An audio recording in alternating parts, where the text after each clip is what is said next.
Hello, I'm Reverend Karen Davis of First Christian Church. Perhaps many of you recognize this baptistry. Maybe you were even baptized here. Maybe you were baptized in a swimming pool, maybe in a stream. I was baptized in a swimming pool back right after high school graduation. Wherever it may be, as you think back upon that decision in your life and you coming forward to say to the world that you wanted to follow Christ, and that moment that you entered into the baptismal waters and stepped out, you knew at that moment that you were loved by God.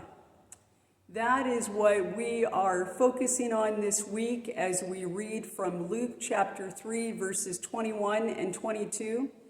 It is the baptism story of Jesus, and the voice of God speaks to the crowd gathered there, saying, "This is my child, my beloved, with whom I am well pleased."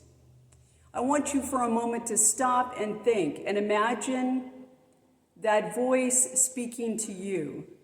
Because just as God speaks a word of love and assurance as Jesus came out of the baptismal waters, so too does God speak that word of love to us, that we too are God's beloved. We too are cared for.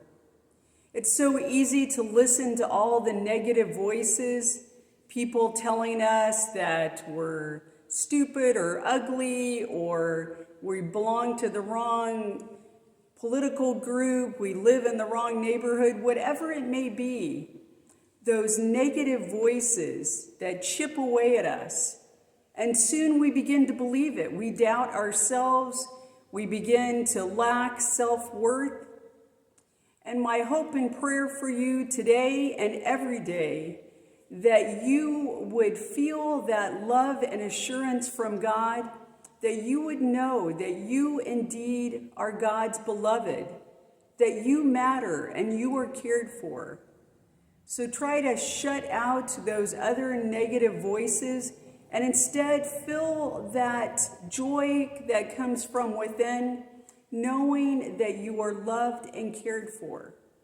And may that sense of self-worth and value cause you to value those around you.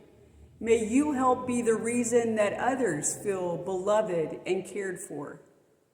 May you go forth this day rejoicing in God's love, remembering your baptismal vows, and sharing that same love and blessing with all whom you encounter. May God guide you and surround you with grace and fill your heart with joy.